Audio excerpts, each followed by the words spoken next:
सदियों पुरानी बात है। ईरान के शहर तबरेज में एक मलिक शाह नामी आदमी रहता था।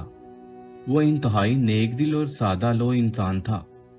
वो तबरेज के बाजार में तिजारत करता था। जो कोई भी उसकी दुकान पर गाहक आता, वो उसके साथ इंतहाई नरम लहजे में बात करता।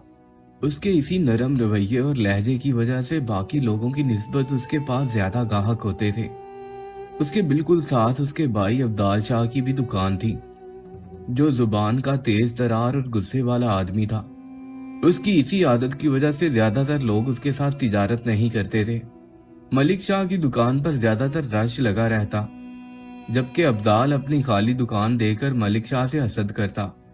कई बार उसने अपने छोटे भाई से दुकान छीनने की कोशिश भी की और हमेशा यही कहता कि ये दुकान मेरे हिस्से आनी थी, जिस पर मलिक शाह उसे समझाता कि गाहक दुकान देखकर नहीं आता, बल्कि दुकानदार की ईमानदारी और लेन देन पर आता है।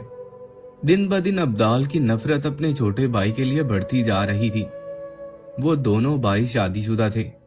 मलिक शाह की बीवी उसकी तरह इंतहाई नेकदिल थी, जबकि अब्दाल की बीवी उसी की तरह इंतहाई बुरी और हसद करने वाली औरत थी।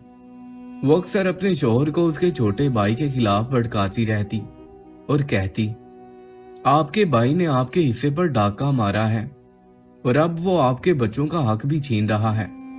आपको कुछ करना होगा। अगर आप रोज की तरह यूं ही खाली हाथ बैठकर वापस घर आ जाएंगे तो हम भूखे मर जाएंगे। अब्दाल सोचने लगा कि वो अपने भाई से किसी सूरत भी वो दुकान नहीं ले सकता, क्योंकि उसके बाप ने वो दुकान वसीयत में उसके नाम लिख दी थी। हसद और लालच ने उसे अंधा कर दिया था, इसीलिए वो अपने भाई को रास्ते से हटाने के मंसूबे सोचने लगा। कुछ दिनों के बाद मलिक शाह के यहाँ बेटे की पैदाइश हुई। वो दोनों मियाँ बीवी बहुत खुश थे। ये खबर सुनकर अब्दाल की बीवी अपने शौहर से जल कर बोली, आपको जल्द अज जल्द कुछ करना होगा, क्योंकि आपके छोटे भाई का वारिस भी अब इस दुनिया में आ चुका है। वो भी जवान होकर अपने बाप की तरह हमारे बच्चों का हक खाएगा। एक दिन अब्दाल ने मंसूबा बनाया। उसने सोचा, क्यों ना मैं अपने भाई और उसके नौमलूद बच्चे को जान से मार दूं, और उसने ऐसा ही किया। अब्दाल ने कुछ बदमाश लोगों को पैसे देकर अपने भाई के घर भेजा। मलिक शाह उस वक्त घर पर अकेला था। उसकी बीवी बेटे को लेकर अपनी माँ के घर गई हुई थी। उन बदमाशों ने मलिक शाह के घर पहुंचकर पहले पूरे घर में लूटमार की और फिर मलिक शाह को जान से मारकर वहां से फरार हो गए। ये खबर जब उसकी बीवी को मिली तो वो अपने बेटे और अपने वारसों को लेकर फौरन अपने घर वापस आई। भाई को अपने हाथों से मरवा कर अब्दाल भी मगरमच्छ के आंसू बहाने अपने भाई के घर आ गया। कुछ ही लम्हों बाद मलिक शाह को दफन कर दिया गया। मलिक शाह की बीवी अपने बाप से कहने लगी, बाबा जान, मुझे अपने शौहर के भाई पर शक है। उसने ही अपने सगे भाई को जान से मरवाया है। उसने ये सब महज दौलत की लालच और अपने भाई से हसद की वजह से किया है, और अब वो मेरे बेटे को भी मरवाने में देर नहीं लगाएगा। मुझे यहाँ से जाना होगा। बूढ़ा बाप बेटी को लेकर अपने घर आ गया, लेकिन अब्दाल ने उनका पीछा वहां पर भी ना छोड़ा। उसने एक बार फिर अपने आदमियों को अपनी भाभी के घर भेजा। घर के बाहर घोड़ों की टापों की आवाज सुनकर मलिक शाह की बीवी को पहले ही शक हो गया, इसलिए उसने अपने बेटे को लिया और घर के पिछले रास्ते से बाहर निकली और अपने बेटे को लकड़ी के एक संदूक में डालकर नदी में बहा दिया। उसने लकड़ी के संदूक में साथ एक खत भी रख दिया था। अब्दाल के आदमियों ने उस बेवा औरत के बूढ़े बाप को भी जान से मार दिया और उस औरत को रस्सियों से जकड़कर घोड़े के पीछे बांधा और घसीटते हुए अब्दाल के खुफिया ठिकाने पर ले गए। शाम के वक्त जब उस औरत को होश आया तो अब्दाल उसके सामने खड़ा था।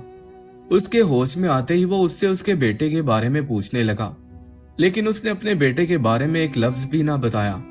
अब्दाल ने अपनी भाभी पर हर तरह का तशद्दुद किया, लेकिन बेसूद रहा, और फिर वो उसे कहने लगा, जब तक तुम अपने बेटे के बारे में नहीं बताओगी तुम उस वक्त तक यहाँ कैद रहोगी।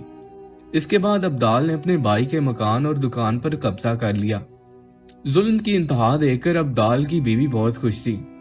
उन्होंने नाजायज खून बहाकर सब कुछ हत्या लिया था। सच कहते हैं, लालच और हसद इंसान के हाथों कुछ भी करवा सकते हैं। दूसरी तरफ मलिक शाह की बीवी ने अपने बेटे को जिस संदूक में डालकर नदी में बहा दिया था, वो संदूक बहता बहता एक बस्ती से गुजर रहा था। उस बस्ती में एक चरवाहा नदी के किनारे अपनी बकरियों को पानी पिला रहा था। उसने जब संदूक बहता हुआ देखा तो उसके दिल में तजस्सुस पैदा हुआ। उसने फौरन नदी में बहते हुए संदूक को पकड़ लिया। इस संदूक में एक नन्हा मुन्ना प्यारा सा बच्चा देखकर वो बहुत ज्यादा खुश हुआ। वो फौरन संदूक लेकर बकरियों को हाँफता हुआ घर की तरफ चल पड़ा। आज वो मामूल के ऐन खिलाफ जल्दी घर वापस आ गया था।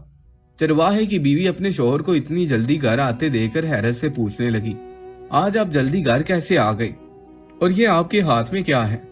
चरवाहे ने जल्दी से वो संदूक चारपाई पर रखा। संदूक में बच्चा देखकर उसकी बीवी भी बहुत खुश हुई। उसने फौरन बच्चे को उठाकर अपने सीने से लगा लिया। उनकी कोई औलाद नहीं थी। चरवाहे की बीवी उस बच्चे से ऐसे प्यार कर रही थी जैसे वो उसका अपना बेटा हो। वो फौरन से अपने शौहर से पूछने लगी, आप इस बच्चे को कहां से लेकर आए हैं? ये बच्चा तो किसी बड़े घर का लग रहा है। जिस पर चरवाहा कहने लगा, मैं इस बच्चे को कहीं से नहीं लाया, मैं तो नदी पर बकरियों को पानी पिला रहा था।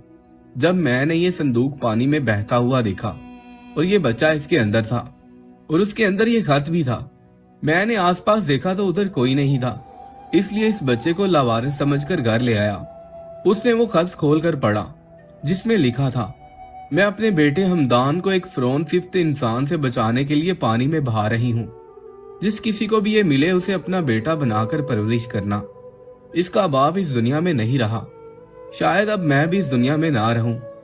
अफसोस मैं अपने बेटे को नाम के सिवा कुछ नहीं दे सकी। इन्हीं लफ्जों पर वो खत मुकम्मल हो गया। उस चरवाहे ने ये खत और संदूक एक पुराने कमरे में छुपा कर रख दिए और उस बच्चे की परवरिश करने लगा। उस चरवाहे ने हमदान की बहुत अच्छी परवरिश की। कुछ सालों के बाद हमदान जवान हो गया।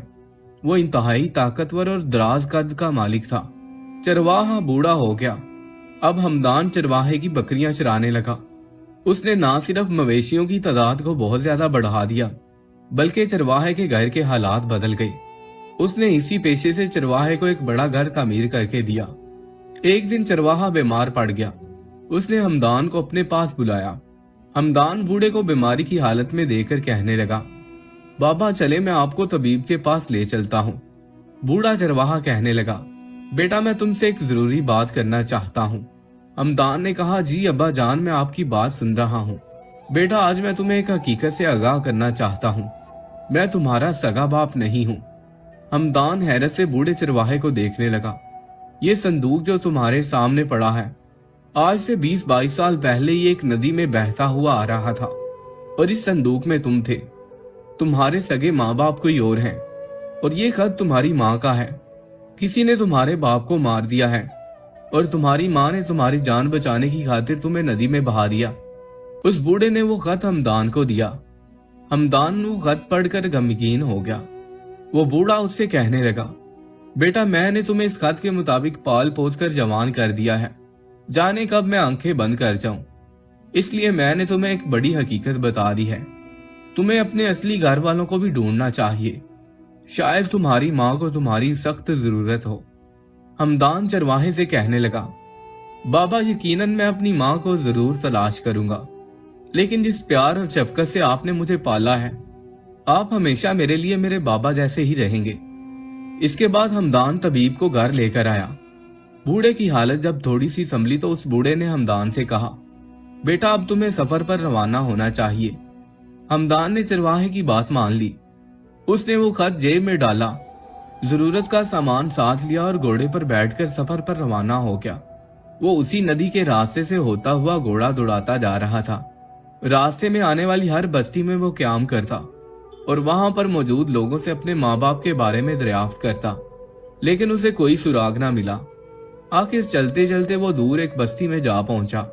कुछ फासले पर उसे एक दरख्त के नीचे एक बूढ़ा शख्स दिखाई दिया। वो बूढ़ा शख्स इसी बस्ती का इमाम था। हमदान उस बूढ़े शख्स के करीब गया और नहायत शफकत से सलाम किया। उस बूढ़े ने सलाम का जवाब दिया और कहने लगा, बेटा मैंने तुम्हें इस बस्ती में पहली दफा देखा है, कहो कैसे आना हुआ। हमदान कहने लगा, जी बाबा जी मैं इस बस्ती में पहली दफा आया हूँ, मुझे यहाँ पर किसी की तलाश है। जिस पर इमाम कहने लगा, बेटा बताओ तुम्हें किसकी तलाश है। हमदान ने उस बूढ़े को वो खत दिखाया। वो खत पढ़कर बूढ़ा फौरन समझ गया और कहने लगा, बेटा तुम तो मलिक शाह के बेटे हो, तुम्हारी माँ का नाम सफिया है। तुम्हारा बाप मेरे पीछे ही नमाज पढ़ता था, लेकिन उसे बेदर्दी से कत्ल कर दिया गया। इसके बाद तुम्हारी जान बचाने के लिए तुम्हारी माँ ने तुम्हें नदी में बहा दिया। उस बूढ़े ने हमदान को गले से लगा लिया और कहने लगा, बेटा ये बात बहुत कम लोग जानते हैं कि ये सब कुछ तुम्हारे ताया का किया धरा है। वो तुम्हारे बाप से हसद करता था। उसने तुम्हारे बाप को कत्ल करके सारी जायदाद हथिया ली। इसके बाद वो तुम्हें भी मारना चाहता था, लेकिन कुदरत को कुछ और ही मंजूर था। यही वजह थी कि तुम्हारी माँ ने तुम्हें नदी में बहा दिया। उसने तुम्हारी माँ को भी कैद कर लिया और वो उस पर तशद्दुद करके तुम्हारे बारे में पूछता रहा, लेकिन उस अल्लाह की बंदी ने अपनी जुबान से एक लफ्ज भी ना अदा किया। वो अभी भी इस बस्ती के बीचों बीच एक पुरानी हवेली में कैद है। अब उस पर इतना खास पहरा नहीं होता। तुम उसको बचा सकते हो, मैं तुम्हारे साथ चलता हूँ। हमदान ने वहीं दरख्त के नीचे अपना घोड़ा बांधा और इमाम को साथ लेकर उस हवेली में पहुंच गया। वो सीधा हवेली के एक पुराने कमरे में दाखिल हो गया, जिसके अंदर एक बूढ़ी औरत रस्सियों में जकड़ी हुई जमीन पर बैठी थी। बूढ़ी औरत को इस हालत में देखकर हमदान चीख उठा। वो फौरन उस बूढ़ी औरत को खोलने लगा। वो औरत उसे कहने लगी, बेटा तुम मुझे क्यों आजाद कर रहे हो? ये शख्स बहुत जालिम है, कहीं ये तुम्हें नुकसान ना पहुंचा दे। तुम क्यों एक बुढ़िया के लिए अपनी जान को खतरे में डाल रहे हो? हमदान ने उस बूढ़ी औरत के पांव चूम लिए और उसे कहने लगा, नहीं माँ जी, मुझे कुछ नहीं होगा। वो फौरन बुढ़िया को लेकर वापस उसी दरख्त के नीचे आ गया जहां उसका घोड़ा बंधा हुआ था। इसके बाद वो इमाम उन्हें अपने घर ले गया। वो बूढ़ी औरत बार बार हमदान से कह रही थी कि बेटा तुमने क्यों अपनी जान खतरे में डाल ली? इमाम बूढ़ी औरत से कहने लगा, सफिया बहन, ये लड़का तुम्हारा बेटा है, ये तुम्हारा हमदान है। तुम्हारा बेटा वापस आ गया है, उसने तुम्हें ढूंढ लिया है। सफिया की हैरत की इंतहा थी। उसे अपने कानों पर यकीन नहीं आ रहा था। नहीं इमाम साहब, आप झूठ बोल रहे हैं। हमदान ने फौरन जेब से अपनी माँ का लिखा हुआ खत निकाला और उसके सामने रख दिया। वो बूढ़ी औरत अपना लिखा हुआ खत देकर ज़ारो कतार रोने लगी। वो फौरन से उठी और अपने बेटे को गले से लगा लिया। हमदान मेरा बच्चा, तुम कितने जवान हो गए। शायद खुदा ने मुझे इसीलिए जिंदा रखा था कि उसने मुझे दोबारा तुमसे मिलवाना था। बेटा हमें यहाँ से चले जाना चाहिए, कहीं तुम्हारा ताया तुम्हें नुकसान ना पहुंचा दे। लेकिन हमदान कहने लगा, अम्मा जान, अब वो हमारा कुछ नहीं बिगाड़ सकता। मुझे उससे अपने बाप की मौत का बदला लेना है और उसने जो हमारी विरासत छीनी है उसको भी वापस लेना है। उन्होंने वो रात इमाम के घर गुजारी।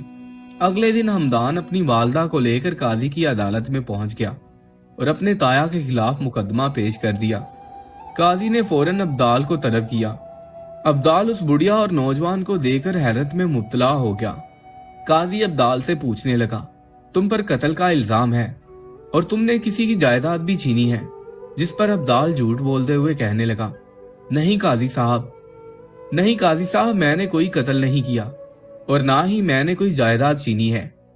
मैं तो अपने भाई की विरासत की हिफाजत कर रहा था क्योंकि उसका कोई वारिस नहीं है।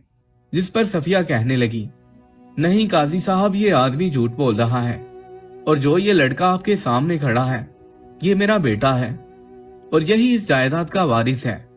इसने पहले अपने भाई को रास्ते से हटाया और मेरे बेटे को भी मारने की कोशिश की, लेकिन मैंने इसे नदी में बहा दिया। इसके बाद इसने मुझे भी कैद कर लिया और फिर सारी जायदाद पर कब्जा कर लिया। मेरे बेटे को अल्लाह ने बचा लिया और आज इसने 20 साल बाद मुझे ढूंढ लिया है। ये चिट्ठी मैंने अपने बेटे के साथ संदूक में रखी थी, वो इसके पास है और इस सारे वाकये का गवाह ये इमाम है। इमाम ने भी अब्दाल के खिलाफ गवाही दे दी। ये सारा मंजर देखकर अब्दाल के होश उड़ गए। उसके वहमो गुमान में भी नहीं था कि उम्र के आखिरी हिस्से में भी उसकी पकड़ हो जाएगी। काजी ने अब्दाल को फांसी की सजा सुना दी और मलिक शाह की सारी जायदाद जिस पर अब्दाल ने जबरदस्ती कब्जा किया था वो हमदान के हवाले कर दी। अब्दाल अपने अंजाम को पहुंच गया। हमदान अपनी माँ को लेकर मलिक शाह के पुराने घर में आ गया और बाप का कारोबार जिस पर ताया ने कब्जा किया था अब वो संभालने लगा था। प्यारे दोस्तों, इस कहानी से हमें ये सबक सीखने को मिलता है कि हसद और लालच इंतहाई बुरी चीज है। ये इंसान से कुछ भी करवा सकती है। जो इंसान हसद करता है वो अपने सगे भाई की भी खुशी और कामयाबी बर्दाश्त नहीं कर पाता और हसद की आग में जलता रहता है, लेकिन एक ना एक दिन वो अल्लाह की पकड़ में जरूर आता है। हराम तरीके से हासिल किया माल कभी भी फायदा नहीं देता और जिसे अल्लाह रखे उसे कोई भी नुकसान नहीं पहुंचा सकता। अब्दाल ने लाख कोशिश की हमदान को जान से मारने की, लेकिन अल्लाह को यह मंजूर नहीं था। उसने उसको जिंदा रखा और उसके जरिए जुल्म को भी मिटा दिया। दोस्तों, उम्मीद करता हूँ आपको आज की ये वीडियो जरूर पसंद आई होगी। पसंद आने की सूरत में इस वीडियो को लाइक करके अपने दोस्तों के साथ लाजमी शेयर कीजिएगा। इसके अलावा हमारे चैनल को भी सब्सक्राइब कीजिएगा। मिलते हैं एक और नई वीडियो के साथ, तब तक के लिए अल्लाह हाफिज।